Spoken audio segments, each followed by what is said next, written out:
Have you ever felt like you're in a spiritual battle you can't even see? A struggle against an unseen enemy whose motives you don't understand? What if I told you that one of the most intense confrontations between the Archangel Michael and Satan himself wasn't over a soul, but over a dead body? That's right. Today, we are pulling back the curtain on one of the Bible's most shocking and overlooked events, the battle for the body of Moses.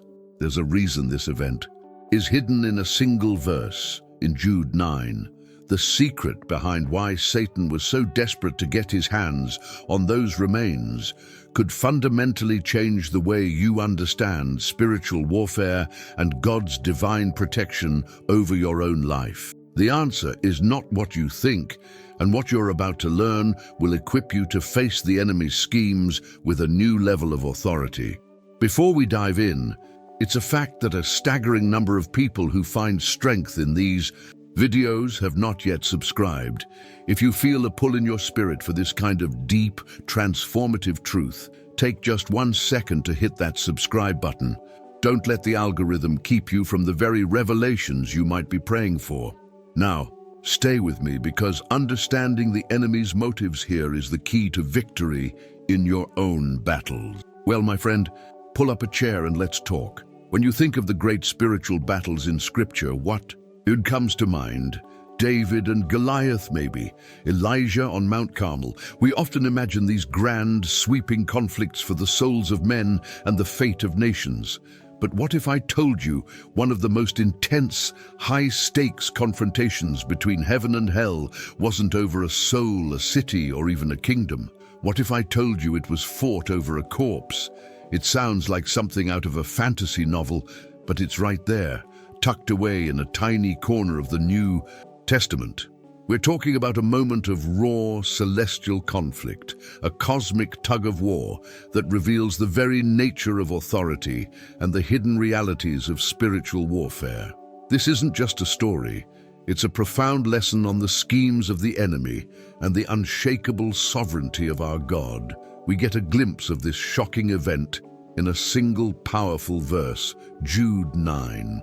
This verse is like a keyhole, and when you peer through it, you see a scene that should frankly stop you in your tracks. The Archangel Michael, one of God's chief warriors, is standing face to face with Satan himself. And what are they arguing about? The body of Moses. Think about that for a second. The deceiver, the accuser of the brethren, the prince of the power of the air, made a personal appearance to lay claim to the earthly remains of God's chosen servant. This tells us immediately that the body of Moses held a value that we, in our limited understanding, might easily overlook. This wasn't a random squabble. It was a strategic move by the enemy, a calculated play in the great chess match of eternity, and it required an equally strategic response from the throne of heaven. This whole episode forces us to ask a question that cuts to the very heart of our faith. Why? What secret did the body of Moses carry that Satan would desire it at any cost? Why would heaven intervene so directly, sending an archangel to engage in this specific moment of spiritual warfare? This isn't just about satisfying historical curiosity, you see. The answer to this question unlocks incredible truths about idolatry, accusation, and the enemy's desperate attempts to thwart God's divine plan. It's a stark reminder that the battle between good and evil is fought on fronts we can't always see, and that God's divine protection extends not just over our souls, but over our legacy, our purpose, and even our very dust. You see, the Bible is filled with these moments that are far deeper than they appear on the surface. And this account in Jude 9 is a masterclass in understanding spiritual authority. Michael's response to Satan is perhaps the most stunning part of the whole encounter, and it's a lesson that every single believer needs to internalize for their own journey. He didn't engage in a shouting match or a power struggle. He understood the source of true power. The battle over the body of Moses wasn't just about a physical object. It was a clash of kingdoms, a legal dispute in the spiritual realm that lays bare the principles of victory in our own lives. It's a powerful illustration of how divine protection works in practice. So before we can truly dissect that incredible moment from Jude 9 and understand the dark motives swirling in the mind of Satan, we have to go back. We have to understand the man at the center of it all. Who was this Moses? Why was he so monumentally important that his death would trigger a celestial crisis? To grasp the significance of the battle, we must first appreciate the value of the prize. The life of Moses itself was a testament to the reality of spiritual warfare and a continuous story of God's unwavering divine protection. And it's there we must turn our attention next. All right, so to understand the why behind the battle in Jude 9, we have to appreciate the who. And who, my friend, was Moses? He was, to put it plainly, a giant, a man who spoke with God face to face as a man speaks to his friend, Exodus 33:11. This wasn't just some politician, he was a spiritual titan. Picture him walking into Pharaoh's court, that hub of demonic power and idolatry. When he threw down his staff, it wasn't just a parlor trick. It was a declaration of war, a direct act of spiritual warfare that challenged the serpent-worshipping gods of Egypt right in their own house. He was God's chosen vessel to demonstrate that every throne on earth, including the one influenced by Satan, is subject to the authority of heaven. Then came the plagues. Oh, don't you see? They weren't just random calamities. Each one was a surgical strike against a specific Egyptian deity, the god of the Nile, the sun god Ra, and so on. This was God systematically dismantling an entire demonic infrastructure through his servant Moses.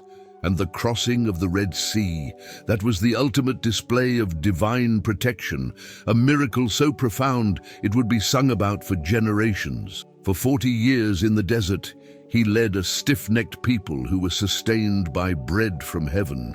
Moses wasn't just a leader.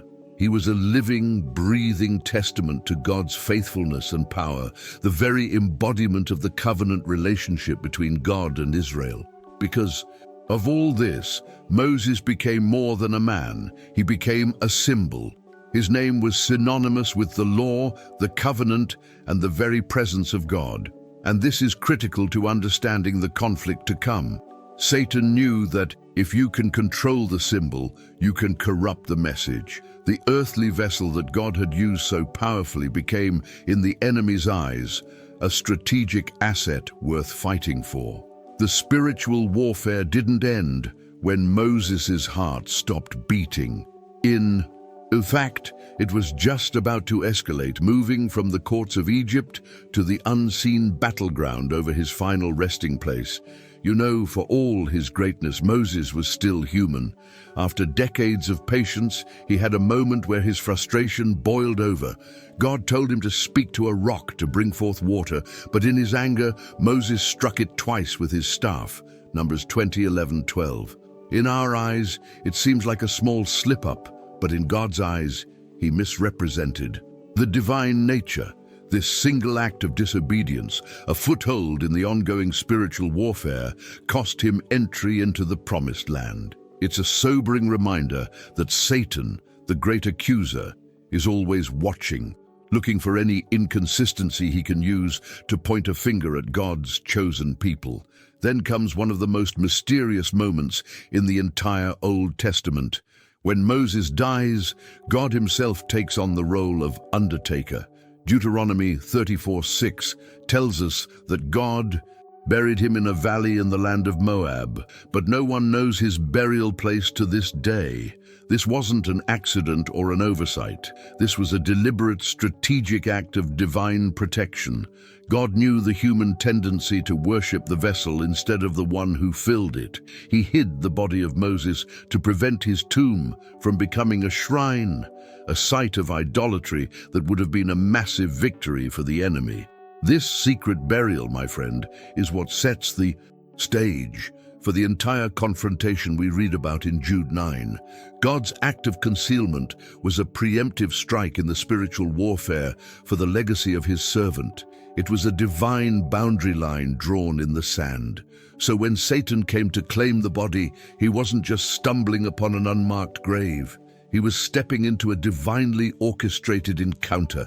God knew the enemy was coming, and he had already prepared the battlefield for a lesson on true authority that would echo through eternity. So now picture the scene that Jude 9 paints for us. It's a moment of immense tension in the unseen realm. On one side you have Michael the Archangel, the great defender of God's people. On the other, Satan, the adversary, filled with malice and legalistic accusations. They are disputing over the buried body of Moses. Now it's crucial to understand this was not a brawl with swords and wings. This was a legal battle, a confrontation of authority. Satan, true to his nature as the accuser, Revelation 12:10, was likely presenting a case pointing to Moses' sin, the murder of the Egyptian, his moment of anger at the rock, arguing he had a claim. This is the essence of spiritual warfare, a battle of truth against lies, of divine right against demonic claims. Now, here comes the most profound part of the entire event. Michael, a being of immense power who could have certainly unleashed a torrent of holy fury, does something completely unexpected. He doesn't engage in a shouting match. He doesn't make a counter-accusation. He doesn't rely on his own angelic power. Instead, he makes a statement that is the ultimate power move in spiritual conflict. The Lord rebuke you. Do you see the genius in that? Michael understood that the only authority that could legally and eternally silence Satan was God's. He deferred to the supreme court of the universe, demonstrating that true victory in spiritual warfare comes not from our strength, but from our submission to God's authority. This one sentence is a masterclass in divine protection and spiritual combat for every believer. Michael didn't step outside of his delegated authority. He acted as an agent of the throne, and in doing so, he won the dispute decisively. The body of Moses was secured not by angelic might, but by the divine word of rebuke. This powerful encounter settles how the battle was won, but it still leaves us with that burning question. Why was it fought at all? What were the sinister strategic reasons that drove Satan to try and claim those sacred remains?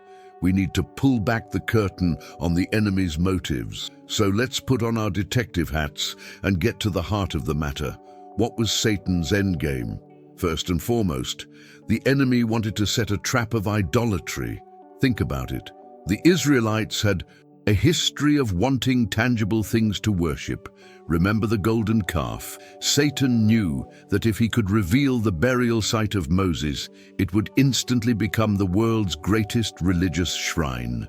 People would make pilgrimages, worship the bones, and pray to the man instead of the God who sent him. It's a classic tactic in spiritual warfare, corrupting devotion by shifting the focus from the Creator to the creation. God's act of hiding the body was direct, divine protection from this poison. Second, we must remember Satan's primary title, the accuser. He wanted the body of Moses as evidence for his cosmic courtroom. His argument would be, this man was a murderer in Egypt.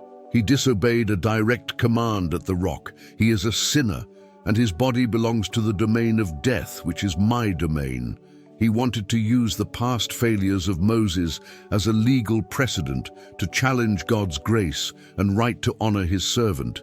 It was a wicked attempt to use the law to condemn the lawgiver, a perversion of divine justice that only the authority mentioned in Jude 9 could silence.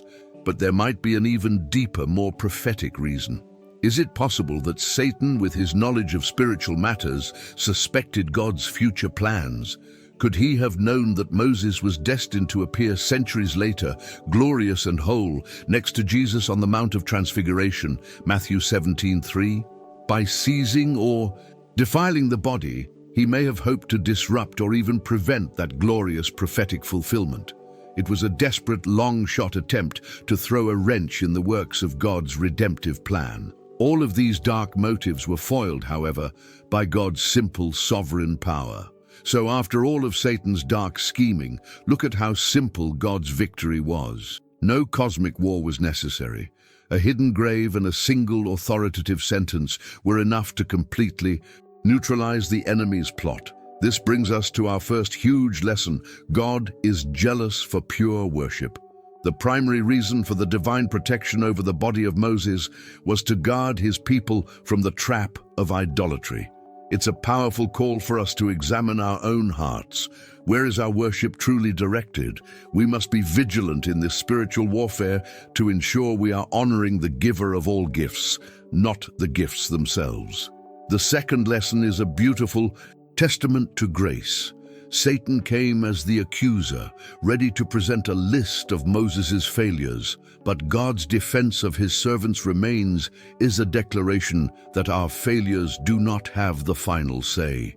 His grace is bigger than our biggest mistake. When the enemy tries to remind you of your past, you can stand on the truth that you have an advocate, and the blood of Christ silences every accusation. God's grace is your ultimate shield in the courtroom of heaven, a truth that dismantles the enemy's primary weapon against you. Finally, the most practical lesson for our daily walk comes directly from Jude 9. We must fight our battles under God's authority, not our own. Michael, the mighty Archangel, showed us that the proper response to the accuser isn't to engage in an arrogant power struggle, but to submit the fight to the Lord. We bring our spiritual warfare under his command. This humble reliance on God is where true strength lies. The story of Moses' body isn't just an ancient mystery, it's a timeless blueprint for victory, proving that God's sovereign care for his children is absolute. So, in the end, this incredible hidden story about the battle for the body of Moses leaves us with a breathtaking truth. God's care for his children doesn't end at the grave. His divine protection is absolute, covering our life, our death, and even our very legacy. The schemes of Satan, though cunning and malicious, are ultimately powerless against the sovereign will of our Creator. The entire episode, from the secret burial to the heavenly rebuke detailed in Jude 9, was a demonstration that nothing, not even the forces of hell, can snatch what belongs to God. This truth should echo in your own spirit, my friend. The same God who posted an archangel to guard the remains of Moses is the very same God who watches over you. The principles of this ancient spiritual warfare are still in play today. You will face accusations, you will face temptations, but you are never, ever alone in the battle. This story serves as an eternal guarantee that God's protective love is a shield around you, and that the authority of his name is your ultimate victory. Let this then be your ultimate confidence. The battle for the body of Moses is a foreshadowing of the greatest victory of all, the resurrection of Jesus Christ. Just as God kept the body of his servant from the enemy's grasp, he raised his own Son from the dead, decisively defeating Satan and death forever. This is our hope and our promise. No matter the intensity of the battle, the final victory has already been won, and we are eternally safe in the hands of a God whose protection transcends the veil of death itself. The battle for the body of Moses is the ultimate proof that God's divine protection is absolute, and no scheme of Satan can ever stand against his authority. So now, I have a question directly for you. After hearing this, what is one area in your own spiritual warfare where you need to stop fighting with your own strength and start applying the authority of God by saying, "The Lord rebuke you"? Let me know in the comments below. Your testimony could be the breakthrough someone else needs to read today. If this message opened your eyes to a deeper spiritual truth, please subscribe and, most importantly, hit that notification bell so you don't miss what's coming next. And don't leave just yet. The video on your screen right now is the one I recommend you watch next. Click on it and let's continue this journey together.